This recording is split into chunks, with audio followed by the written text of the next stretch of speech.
La Inquisición popularizó el índice de libros prohibidos.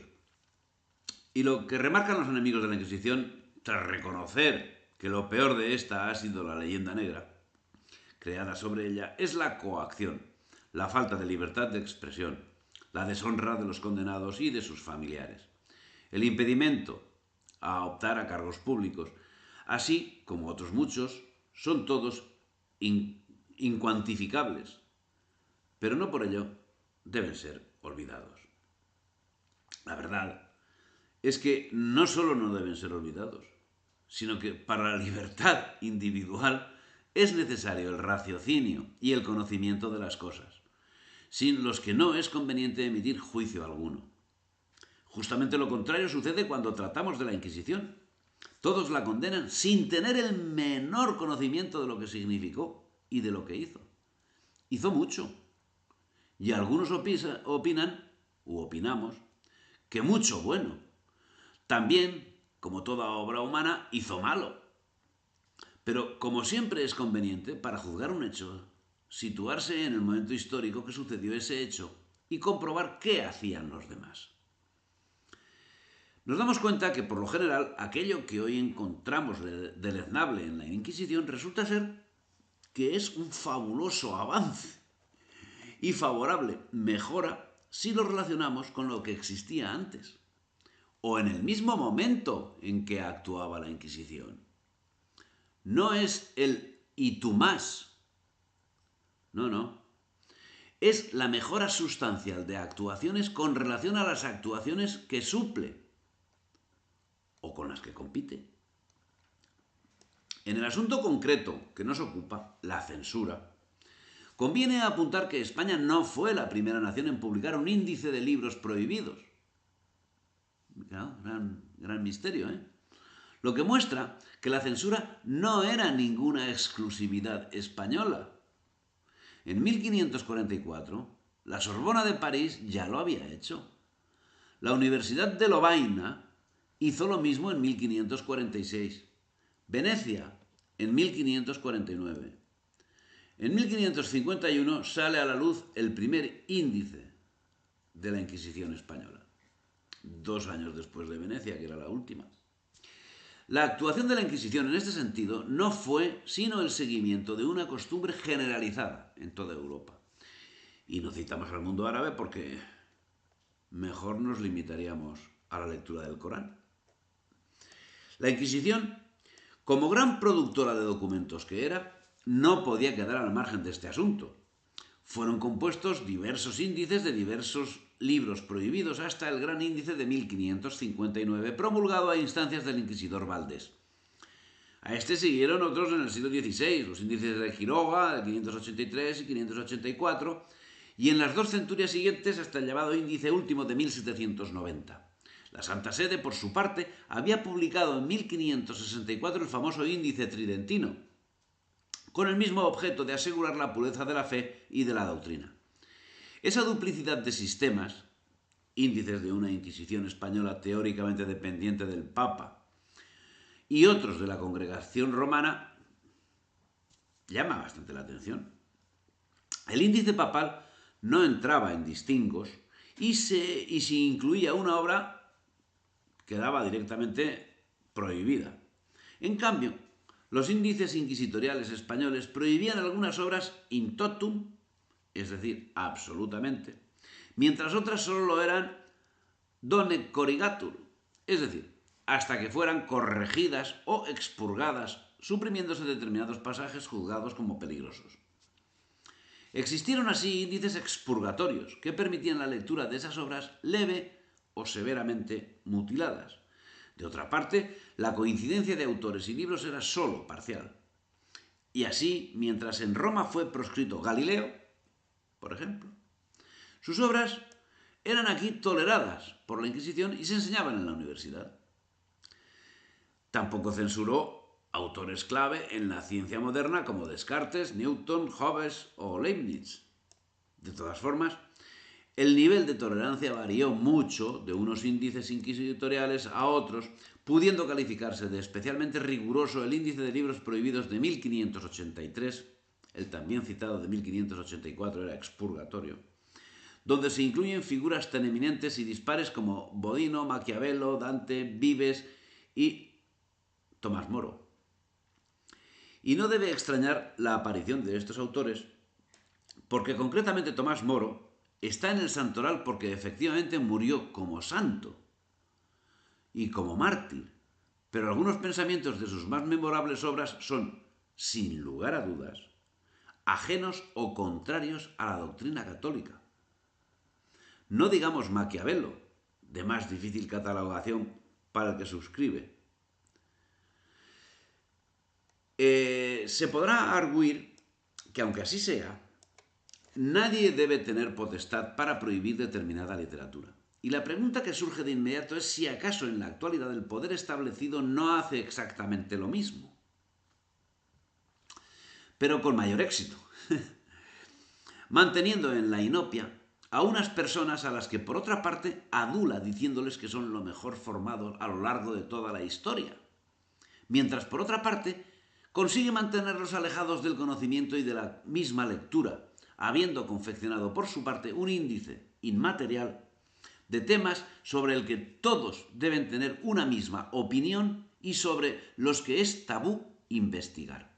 Por ejemplo, la Inquisición. Y también está prohibido, por supuesto, mucho más incluso, sacar conclusiones adversas a lo establecido. E insisto, uno de esos temas es, sin lugar a dudas, la Inquisición. En el mundo literario, la Inquisición se aplicó a los aspectos que rozaban el dogma o la doctrina común, pero su censura apenas tuvo nada de gazmoña. Se toleró la crudeza y el desenfado en muchas obras, pero no la menor alusión a algo dogmáticamente equívoco. Como ejemplo podemos citar el caso de la Celestina, que circuló libremente y solo fue expurgada en 1632. Y por lo segundo, y no por lo primero. Incluso en el Quijote, los inquisidores, desatendiendo las aventuras de Maritornes, prestaron atención a una frase suelta.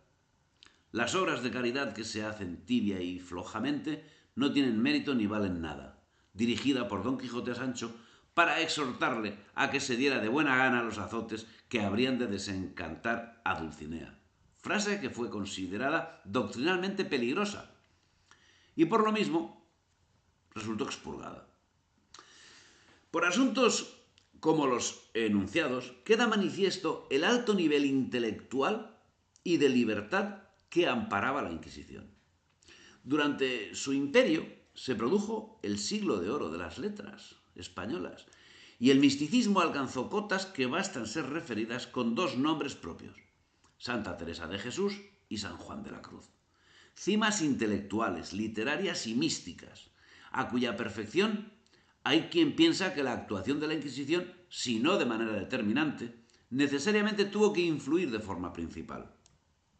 Censura de libros fue llevada a efecto por la Inquisición y vista la actuación en otros asuntos, como vista la actuación de otros, en concreto la Ilustración, sobre el asunto que nos ocupa, da que pensar si efectivamente es necesario y positivo para la limpieza intelectual de un pueblo que una institución como la Inquisición ejerza tal función. Otro asunto será determinar los términos de esa censura, pero así como parece poco aconsejable dar un potaje a un niño de teta, también parece desaconsejable suministrar según qué lecturas a cualquiera. En fin, es una muy dura afirmación, pero si analizamos la actuación llevada a cabo por el sistema de la Ilustración, por el sistema actualmente en vigor, observaremos que ejerce una feroz censura en todo tipo de conocimiento que llega al pueblo, con la salvedad de que hace llegar al pueblo lo que la Inquisición censuraba, mientras censura lo que la Inquisición facilitaba. Salvando el desvío filosófico y volviendo a la actuación de la Inquisición, en el asunto de la censura, un capítulo importante a tener en cuenta es lo que era conocido como visita. El diccionario de autoridades conceptúa la visita como el reconocimiento o registro de los géneros o mercancías que se hacen en las aduanas o puertas para saber si son de comercio lícito. Este registro de mercaderías estaba encaminado exactamente a eso, al control de las mercancías que podían ser utilizadas en contra de la seguridad nacional y que ya hemos tratado en otro capítulo. Dentro de este control, y para el caso que nos ocupa, ciertamente la Inquisición efectuaba visitas para controlar la posible importación de textos que por algún motivo estaban incluidos en el índice de libros prohibidos, especialmente los relacionados con las doctrinas protestantes, virulentas de forma muy concreta en la Europa de los siglos XVI y XVII. Con ese objetivo, la Inquisición creó un cuerpo especial de inspectores, y a mediados del siglo XVI, ante la amenaza protestante, la corona española estableció el sistema de visitas de navío para impedir la entrada de esos libros y de esas imágenes contrarias a la religión católica y de todo aquello que pudiese ir en su contra. Los inquisidores solo podían actuar contra la tripulación y pasajeros por delitos cometidos después de haber llegado a puerto y no por los realizados en la travesía o en tierra. Es decir, por ser protestantes. Por acuerdos internacionales, la responsabilidad de las personas que viajaban en los navíos se limitaba a las actuaciones que pudiesen observar en territorio español. Así, no podían actuar contra alguien que en su estancia en Holanda o en Inglaterra hubiese asistido a actividades de los protestantes. Pero sí podían actuar sobre quienes contraviniesen las ordenanzas nacionales. Por ese mismo motivo, no podían permitir la entrada de textos o imágenes que fuesen en contra de la ortodoxia católica. Mediante esa normativa, lo único que hacía la Inquisición era realizar una labor que en la Europa protestante era llevada a cabo en sentido inverso por las autoridades protestantes. Nada nuevo. Como en el resto de cuestiones, la efectividad de las medidas dependía en gran medida de la voluntad puesta por los oficiales encargados de llevar a cabo las inspecciones. En 1578, el Consejo notifica el aviso de que ha recibido el monarca que en los navíos osterlines que salen de Dinamarca, Suevia y otras partes septentrionales para América, un hereje llamado Aldegunde enviaba traducidos la Biblia y el Nuevo Testamento en vulgar, por lo que se encargaba a los comisarios de los tribunales con puerto de mar que tuviesen mucho cuidado y particularmente en visitar todos los navíos que llegasen a aquellos puertos. Si en dichos navíos encontraban algo de reprobada y falsa doctrina, debían remitirlo sin dilación al tribunal de la Inquisición. La actuación no pasa de ser la de un cuerpo dedicado al control de aduana, que tiene sus informadores y controla, como hoy la Guardia Civil, los puntos de entrada de mercaderías y de personas. La actuación era normal, conforme a un protocolo que hasta hace pocos años era de carácter generalizado y que hoy en determinados lugares del mundo se ha relajado. Antes de efectuarse la visita, ninguno de los tripulantes o pasajeros del barco podía bajar a tierra ni dar plática a nadie. De la misma forma, no podía descargarse la carga hasta que hubiese sido inspeccionada por los ministros del Santo Oficio. Esa actuación no extrañará a nadie que hoy viaje por el mundo. No extrañará a nadie. Lógicamente, en el siglo XVIII, al estallar la Revolución Francesa, los tribunales inquisitoriales fueron utilizados para impedir la entrada en España de la literatura política que trataba de las ideas revolucionarias. También en el siglo XVIII la Inquisición se enfrentó con la recién nacida masonería. Tras haber sido condenada, la masonería, en 1738 por el Papa Clemente XII en la bula In Eminenti, ese texto fue publicado en un edicto del Inquisidor General el 11 de octubre del mismo año, pretendiendo el Santo Oficio la jurisdicción exclusiva en la materia. No fue admitido, pues un decreto prohibitorio de Fernando VI de 1751 lanzó también a las autoridades civiles contra los escasos y poco conocidos masones.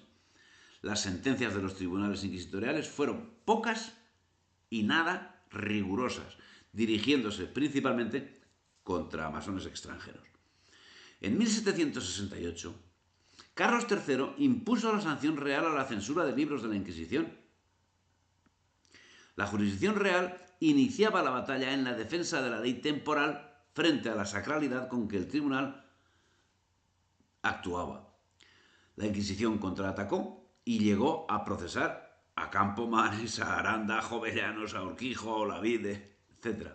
Como réplica, ya en esta época, se planteó la modificación o la supresión del Santo Tribunal.